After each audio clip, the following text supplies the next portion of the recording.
আপনি কি জানেন রমজানে এমন কিছু বিশেষ মুহূর্ত আছে যখন কোনো দোয়া ফিরিয়ে দেওয়া হয় না?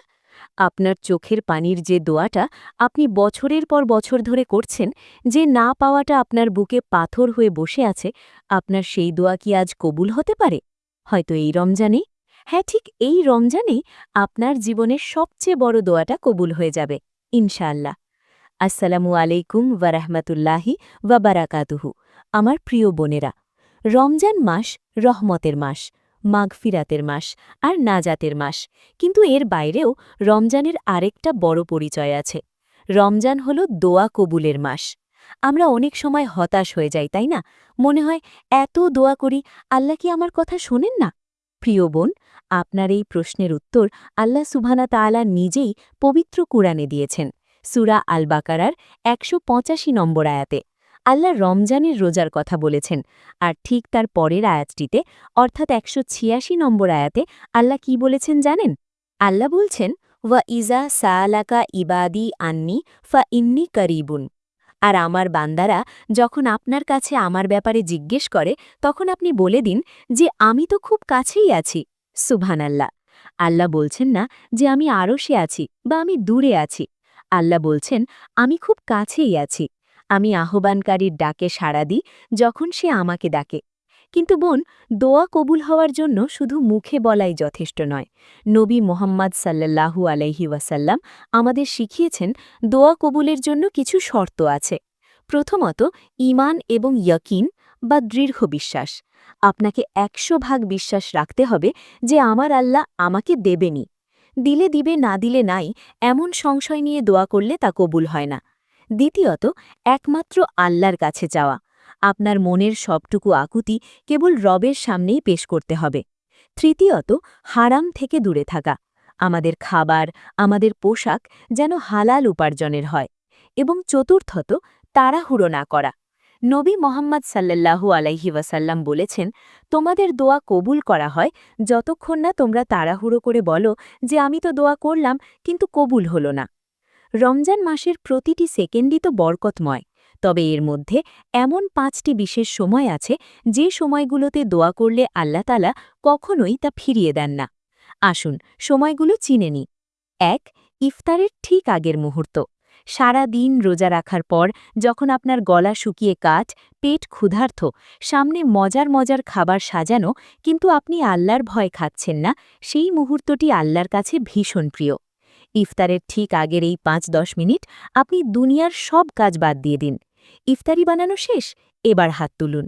নবী মোহাম্মদ সাল্লাল্লাহু আলাইহি ওয়াসাল্লাম বলেছেন, রোজাদারের ইফতারের সময়ের দোয়া ফিরিয়ে দেওয়া হয় না। ২. সেহরির শেষ অংশ বা তাহাজ্জুদের সময়। রাতের শেষ তৃতীয়াংশে আল্লাহ প্রথম আসমানে নেমে আসেন এবং ডাকতে থাকেন, কে আছো আমাকে ডাকবে, আমি তার ডাকে সাড়া দেব। কে আছো আমার কাছে চাইবে, আমি তাকে দান করব। সেহরি খেতে ওঠার সময় একটু আগে উঠুন। মাত্র ২ রাকাত তাহাজ্জুদ পড়ে আল্লাহর কাছে আপনার মনের সব ব্যথা খুলে বলুন। ৩. রোজাদারের দোয়া। শুধু ইফতারের সময় নয়, আপনি যখন রোজা অবস্থায় আছেন, সকাল, দুপুর বা বিকেল, আপনি রান্না করছেন বা অফিসে কাজ করছেন, রোজা থাকা অবস্থায় আপনার প্রতিটি মোনাজাত আল্লাহর কাছে স্পেশাল। ৪. লাইলাতুল কাদার। হাজার মাসের চেয়েও উত্তম রজনী। মা আয়েশা রাদিয়াল্লাহু আনহা যখন নবী মোহাম্মদ সাল্লাল্লাহু আলাইহি ওয়াসাল্লামকে জিজ্ঞেস করলেন এই রাতে কি দোয়া করবেন, তখন নবীজি শিখিয়েছিলেন, আল্লাহুম্মা ইন্নাকা আফুউন তুহিব্বুল আফুয়া ফাফু আন্নি। হে আল্লাহ, আপনি ক্ষমাশীল, আপনি ক্ষমা করতে ভালোবাসেন, অতএব আমাকে ক্ষমা করে দিন। ৫. মাজলুমের দোয়া। প্রিয় বোন, কেউ যদি আপনাকে অন্যায়ভাবে কষ্ট দিয়ে থাকে, আপনার উপর জুলম করে থাকে, সেটা পরিবারে হোক বা বাইরে, মনে রাখবেন মাজলুমের দোয়া আর আল্লাহর আরশের মাঝে কোনো পর্দা থাকে না। আল্লাহ এই দোয়া সরাসরি কবুল করেন। আমার প্রিয় বোনেরা, আমি জানি আপনাদের অনেকের বুকেই অনেক অব্যক্ত কষ্ট চাপা পড়ে আছে। সারা দিন সংসারের ঘানি টানতে টানতে, সবার মন জুগিয়ে চলতে চলতে আপনি হয়তো নিজের জন্য কাঁদার সময়টুকুও পান না। কিন্তু রমজানের এই পবিত্র সময়গুলোতে আপনার দোয়াগুলো কেমন হওয়া উচিত?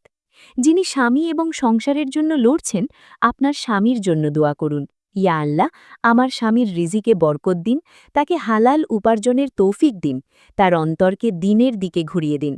অনেক বোন অভিযোগ করেন স্বামীর দুর্ব্যবহার নিয়ে। আল্লাহর কাছে কাঁদুন, ইয়া ওয়াদুদু, হে প্রেমময়, আমাদের স্বামী স্ত্রীর মাঝে ভালোবাসা আর রহমত ঢেলে দিন।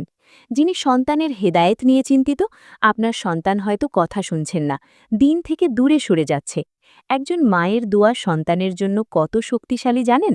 ইমাম বুখারী রাহিমাহুল্লার চোখের দৃষ্টি যখন ছোটবেলায় চলে গিয়েছিল, তার মা রাতের পর রাত কেঁদে আল্লাহর কাছে দোয়া করেছিলেন।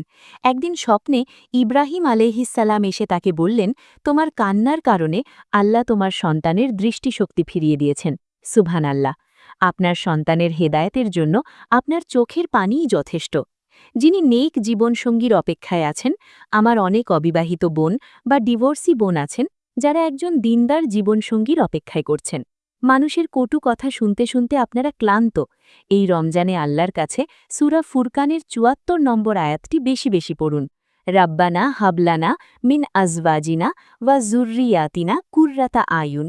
হে আমাদের রব, আমাদের এমন স্ত্রী বা স্বামী ও সন্তান দান করুন যারা আমাদের চোখ জুড়িয়ে দেয়। আল্লাহ আপনাকে উত্তম প্রতিদান দেবেন ইনশাআল্লাহ। নিজের গুনাহ মাফের জন্য কান্না ভেজা দোয়া। বোন, সংসারের সবার কথা ভাবতে গিয়ে নিজের কথা ভুলে যাবেন না। নিজের জীবনের গুনাহগুলোর কথা স্মরণ করে আল্লাহর কাছে ক্ষমা চান। বলুন, ইয়া আল্লাহ, আমি দুর্বল, আমি গুনাহগার, আপনি আমাকে ক্ষমা না করলে আমি ধ্বংস হয়ে যাব। ভিডিওর শুরুতে আমি বলেছিলাম দোয়া কবুলের গ্যারেন্টি। এই গ্যারেন্টি মানে কি এই যে আপনি আজ যা চাইবেন তা কাল সকালেই আপনার দরজায় হাজির হবে? না বোন, ইসলামে দোয়া কবুলের পদ্ধতি এত ছোট নয়, এটা আরও অনেক বেশি সুন্দর। নবী মোহাম্মদ সাল্লাল্লাহু আলাইহি ওয়াসাল্লাম বলেছেন, কোনো মুসলিম যখন দোয়া করে যাতে কোনো পাপ বা আত্মীয়তার সম্পর্ক ছিন্ন করার কথা নেই, আল্লাহ তাকে ৩টি জিনিসের যে কোনো একটি অবশ্যই দেন। ১. সাথে সাথে কবুল। আপনি যা চেয়েছেন আল্লাহ দুনিয়াতেই আপনাকে তা ঠিক সেভাবেই দিয়ে দেন। ২. বিপদ দূর করা। আপনি যা চেয়েছেন তা হয়তো আপনার জন্য কল্যাণকর ছিল না, তাই আল্লাহ আপনার দোয়াটা কবুল করে আপনার জীবনের উপর দিয়ে বয়ে যাওয়া কোনো বড় বিপদ বা অ্যাক্সিডেন্ট দূর করে দেন। ৩. আখিরাতের জন্য সঞ্চয়। আল্লাহ দুনিয়াতে আপনার দোয়া পূরণ করেন না, বরং সেটা জমিয়ে রাখেন। হাসরের ময়দানে যখন আপনার নেকির পাহাড় দরকার হবে, আল্লাহ তখন আপনাকে বলবেন, দুনিয়াতে তোমার যে দোয়া আমি পূরণ করিনি, আজ তার বদলে এই জান্নাতের নিয়ামতগুলো নিয়ে নাও। সুবহানাল্লাহ। তাই বোন, এই ভুল ধারণা মন থেকে ঝেড়ে ফেলুন যে আল্লাহ আমার দোয়া কবুল করছেন না। আল্লাহ কোনো দোয়াই ফিরিয়ে দেন না। পদ্ধতি হয়তো ভিন্ন, কিন্তু আল্লাহর সিদ্ধান্তই আমাদের জন্য সবচেয়ে উত্তম। আপনি হয়তো অনেক রাত জায়নামাজে বসে নীরবে কেঁদেছেন, এমন সব কষ্ট নিয়ে কেঁদেছেন যা দুনিয়ার কোনো মানুষকে আপনি মুখ ফুটে বলতে পারেননি। আপনার মনে হয়েছে, আমি তো কিছুই পেলাম না, আল্লাহ কি আমার কান্না শুনছেন না? আমার প্রিয় বোন, আপনার প্রতিটি দীর্ঘশ্বাস, আপনার চোখের প্রতিটি ফোঁটা পানি যিনি তৈরি করেছেন, তিনি আপনার কষ্টও দেখছেন। আল্লাহ কখনো অবহেলা করেন না। তিনি হলেন আসসামি, অর্থাৎ সর্বশ্রোতা। তিনি হলেন আল বাসির, অর্থাৎ সর্বদ্রষ্টা। আপনার ওই ভাঙা মনটার দিকে আল্লাহ তাকিয়ে আছেন। হয়তো তিনি আপনাকে একটু অপেক্ষা করাচ্ছেন, কারণ তিনি আপনাকে এর চেয়েও বহুগুণ উত্তম কিছু দিতে চান। এই রমজানে আল্লাহর উপর থেকে বিশ্বাস হারিয়ে ফেলবেন না। তিনি তো সেই সত্তা যিনি নূহ আলাইহিসসালামের ডাকে আকাশ থেকে বন্যার পানি নামিয়েছিলেন, যিনি ইউনুস আলাইহিসসালামকে মাছের পেট থেকে উদ্ধার করেছিলেন। আপনার রবও আপনাকে নিরাশ করবেন না। তাই আজই, হ্যাঁ আজ থেকেই একটি কাজ করুন। একটি ডায়েরি বা কাগজ নিন। আপনার জীবনের সবচেয়ে গুরুত্বপূর্ণ ৫টি বা ১০টি দোয়ার তালিকা বানিয়ে ফেলুন। দুনিয়া এবং আখিরাত সব কিছুর জন্য দোয়া লিখুন। প্রতিদিন ইফতারের ঠিক ৫ মিনিট আগে, যখন চারিদিকে সবাই ইফতার গোছানো নিয়ে ব্যস্ত, আপনি তখন সব কাজ থেকে ছুটি নিন। একান্তে বসে ওই তালিকা ধরে ধরে আল্লাহর কাছে ভিক্ষা চান। কানতে না পারলেও কান্নার ভান করে আল্লাহর কাছে হাত পাতুন। বলুন, ইয়া আল্লাহ, এই রমজানে আপনি অনেক মানুষকে জাহান্নাম থেকে মুক্তি দিচ্ছেন, আমাকেও সেই তালিকায় নাম লিখিয়ে দিন। আমার শূন্য হাত আপনি ফিরিয়ে দেবেন না, ইয়া রব্বুল আলামিন। বিশ্বাস করুন বোন, এই রমজানের এই কান্না ভেজা দোয়াগুলো আপনার জীবনের মোড় ঘুরিয়ে দেবে। আমার প্রিয় বোনেরা, আপনাদের কার কি দোয়া আছে যা আপনারা আল্লাহর কাছে চাইছেন? কমেন্টে অন্তত এইটুকু লিখুন, ইনশাআল্লাহ আমার দোয়া কবুল হবে। এতে করে আপনাদের নিজেদের ভেতরের আত্মবিশ্বাস বাড়বে। আজকের এই ভিডিওটি আপনার পরিবার, বন্ধু এবং অন্যান্য বোনদের সাথে শেয়ার করুন।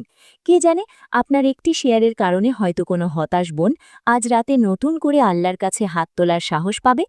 আমাদের চ্যানেলটি সাবস্ক্রাইব করে বেল আইকনে ক্লিক করে রাখুন, যাতে আমাদের ইসলামী বোনদের এই পরিবারের একজন হয়ে আপনিও থাকতে পারেন।